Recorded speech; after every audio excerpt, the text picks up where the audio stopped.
All right, calendars it is. I'm going to forego mine for right now. Okay. I'm not ready with I'll it. go. Go ahead, Vice Chair.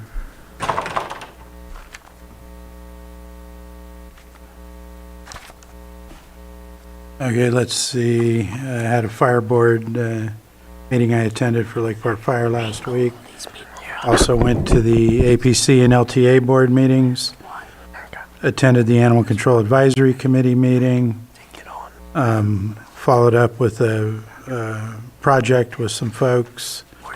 Had the BVAC, Big Valley Advisory Council meeting last week with Supervisor Pyska. Also again with her, the Space Committee meeting last week. I did some follow-up work with the CAO office and LAFCO on the Scotts Valley Water Conservation District item that was before us last week.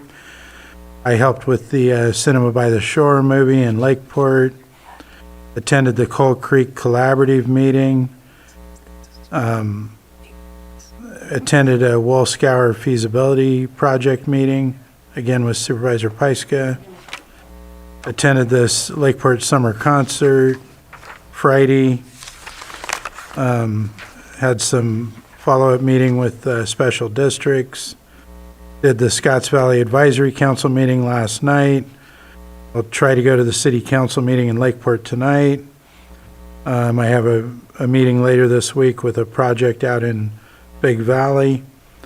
I also have a meeting regarding some info on the Gwinnett project. And then I'm going to attend the Clear Lake Environmental Research Center is opening their Discovery Center this Friday over at Carnegie Hall at Library Park. And then I hope to make it up to the Blackberry Cobbler Festival on Saturday. And then I'll be next Monday back to meeting with the CAO, and I'll have a meeting with the Lakeport Mayor that night. That's it. Thank you. I'll go. All right. Yeah, so the big news from Kelseyville and Coal Creek is that so much gravel was taken out of the creek last week. It was a big collaboration with water resources, state agencies, and a lot of our local community members working under the emergency. They were able to pull several loads of, or many loads of gravel out, reduce vegetation. There's a pipe that's been buried for a lot of years that helps with the drainage, so they were able to get that clear. There's more work that's going to continue to happen, so this is really fantastic work by everybody and great collaboration. So I know that the water resource staff doesn't want to take credit for it, but they are doing an incredible job coordinating all of this. So big shout out to you, Chris, and of course our director, Dr. Upadhyay. So this week, tomorrow, I have a meeting at the Cobb Water, and then biomass meeting looks like it might get canceled. Thursday, Best Fits Grants meeting, Resilient Communities. There's the NACO Western Region meeting, and then Friday, I will be at Maha with Vice Chair. I will be doing setup for the Cobbler Festival, and I'm not sure if I'm going to be able to get to the clerk opening, given all of that happening. And then I will be volunteering at the Cobbler Festival all day Saturday. And then Monday, I have my meeting with CAO Parker, and then a biomass cohort meeting, and then the Terra and Workforce Alliance of the North Bay Open House, which is super exciting. I can't wait to see the property there. And then back on Tuesday. Supervisor Mtg. Thank you. I'm going to sneak into the Lake EDC meeting tomorrow morning. I have a Continuum of Care housing meeting, and then a NACO Arts Council meeting. And then I got a Supervisor Williams from Mendocino reached out to me. I'll be having a conversation with him regarding budgets and other things. And then Hope Center has been certified a Blue Zone institution, or that's probably not the right term, but They're having a little bit of a gathering at Hope Center in the city of Clear Lake. On the 21st, Thursday, Chair Crandall will be our guest speaker at Judge's Breakfast. I have IFT meeting here, but I think that's a leftover. I think we're skipping this month and coming back next month. Then I have a Food Policy Council and a City of Clear Lake Council meeting that I'll be attending. Just to let you know, just in case that it does potentially, because animals don't really care for imaginary lines like jurisdictions. The city of Clear Lake is looking to make some pretty massive changes to their animal control, and not sure what that may mean. I know there's been a lot of interaction between our animal control and their animal control, just because, again, lines are imaginary for animals, and looking to see how that's going to change, hopefully in the better, but could also have potential adverse impacts in a short amount of time. On Friday, CSAC, I'm part of a child care working group. We'll be meeting again. It's been quite a while since we've met, but to continue to find solutions to ensure that there's enough child care providers in each county. And then I'll be meeting with a group of folks via PEG for our youth video project that we're looking into, that was proposed to PEG, that we want to move forward with, and that's interacting with our schools and getting our students to do some videography work. There is a Safe RX International Overdose Awareness Day happening on Saturday. I'm hoping to at least skip over to Lakeport and be there for a little while. We'll see what happens. I know it is going to be very hot, so I hope it goes well. Meeting with Lake County Community Foundations and Lake County Behavioral Health regarding COC funding on the Monday, and a whole lot of PEG work on Monday. Meeting with our CAO on Monday, and I see here we have our splash pad meeting that is currently set for that Monday. And then I'll be going over to Hope Center to meet with the Lived Experience Committee that's there, and then I'll be here on the Tuesday. I'm going to Okay. forego mine for right now. All right, so I'll start out with last week. I went to RCRC, and I'll start out with I'll go backwards. Went to the GSNR meeting. It was in Tuolumne County, and a lot of the folks that came, there's been an issue with Golden State Natural Resources with the project that was in place before. The board decided to pivot from wood pellets for export to wood chips for domestic market rather than the wood pellets. That's what it is. I had to go through my notes again.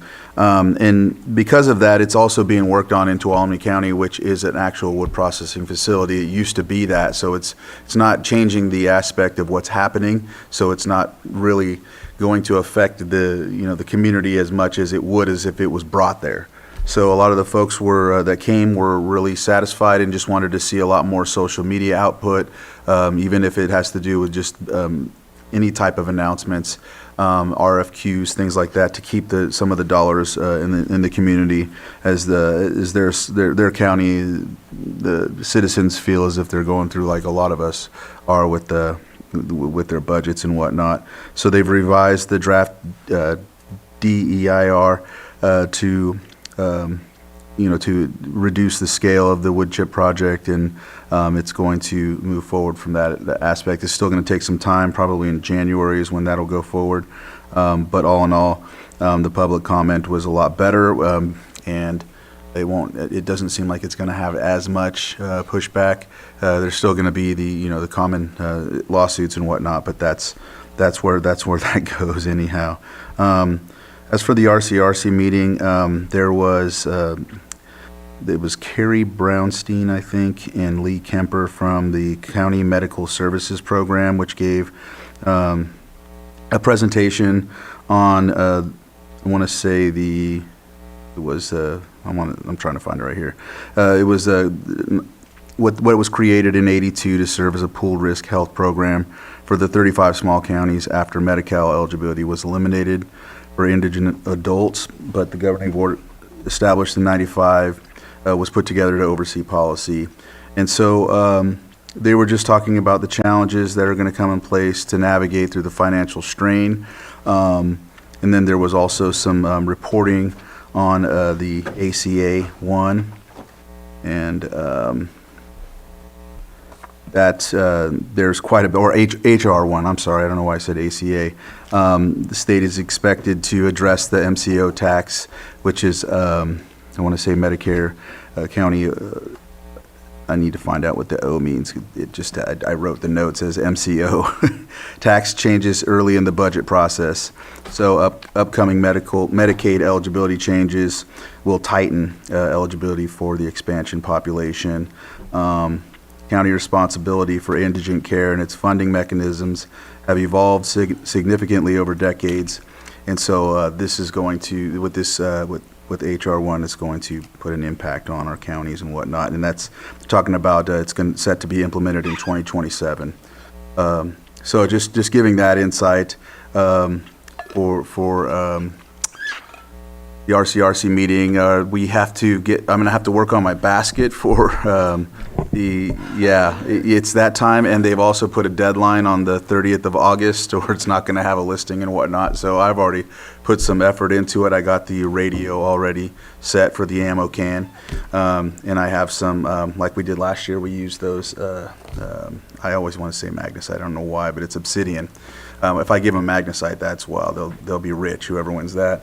But so using the obsidian in the basket we did last year, I got that radio going, and we'll just get some barrels. I have someone working on the barrel right now, like similar to last year, but let's have it a little different. Last year we had a bass, a hitch, there was an eagle or osprey, everything that highlights our wildlife when it comes to Lake County. And on the top of it, it was a table made out of a wine barrel, and on the top of it said Lake County. So let's see if we can get something a little different, but with the same feel to it, and then start, working with the local community businesses and whatnot to help, contribute to that, so we can do a better. Well, I think it was like 1,500, but plus the 1,000 from PG&E and whatnot. Or Yeah, something that's like a that. lot. Quite a bit this time, so stepped up our game on that.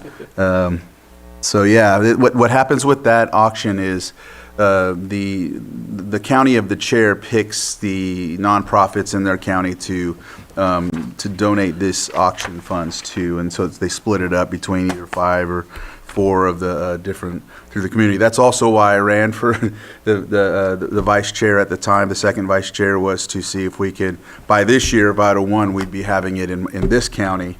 And we would have been able to choose 4, but also bring all of those folks to our county once during the mid-year meeting. But nonetheless, that's what this is for, so I want to make sure people know that. On to this week. Tomorrow I have Worth, Judges Breakfast Thursday, Law Library Governing Board meeting.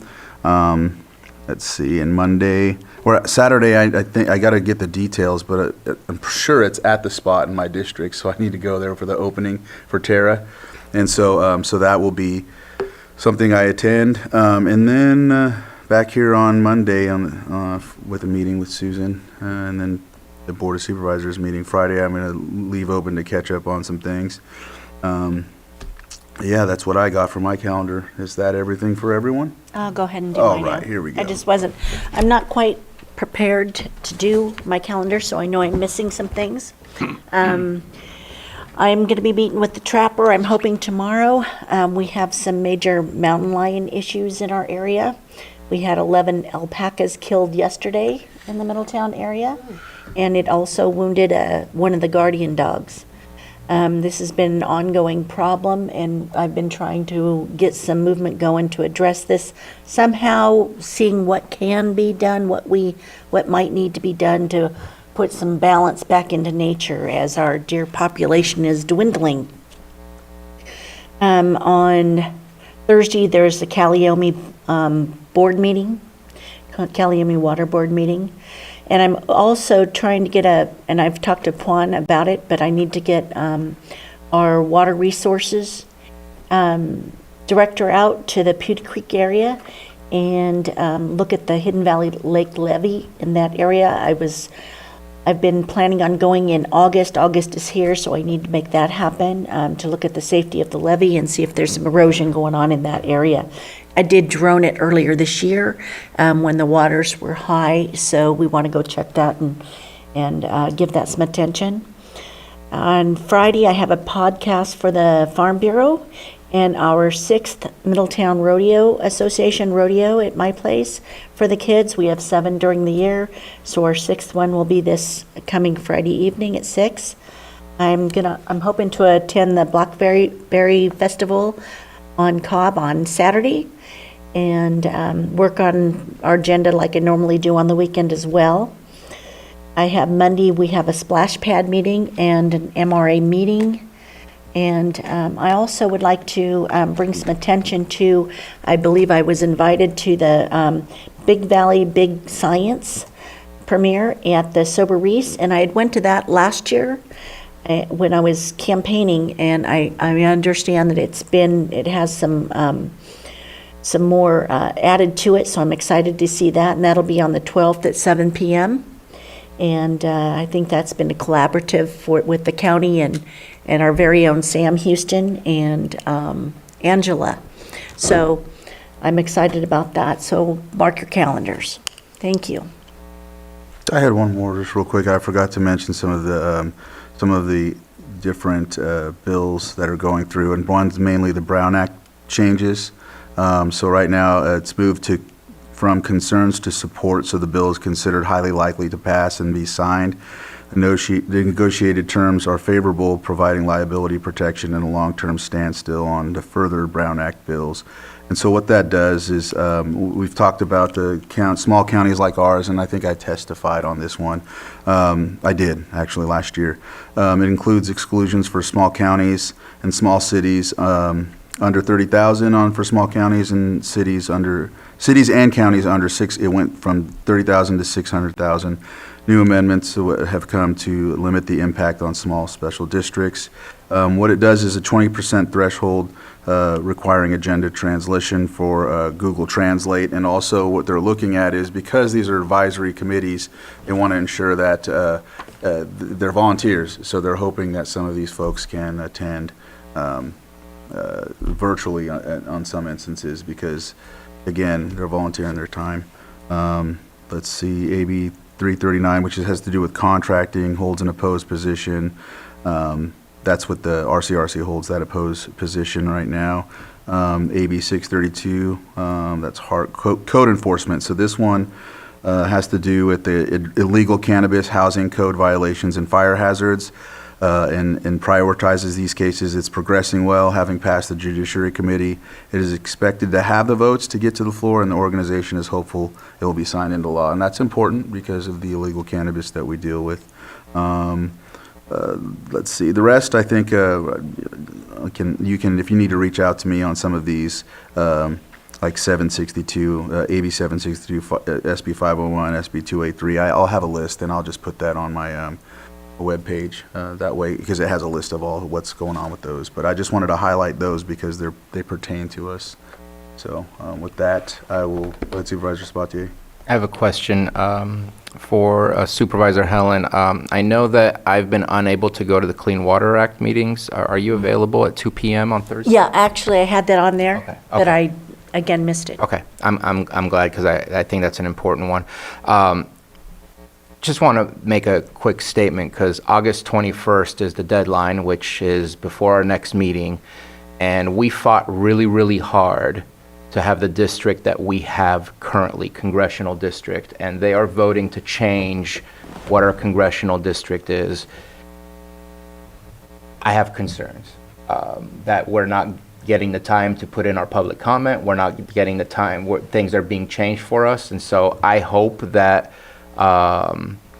Mr. Rothstein, who works with our lobbyists and whatnot, I don't know if that's already pre-listed of something for him to support or not support, but the fact that it's happening August 21st and we've barely even seen what the maps and redistricting looks like, and the fact that we fought so hard to have the district that we have today, just feels like walking backwards for me. So just wanted to at least put it out there, and it looks like that Mr. Rothstein is involved in that, so thank you. Thank you for mentioning that, because that was a high topic of discussion at the RCRC Sure meeting. was.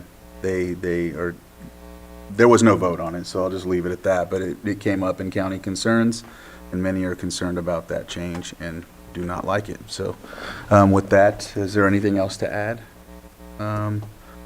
What next? Because we're at 11:45. Lunch. Go to lunch and come back at 1? Yeah.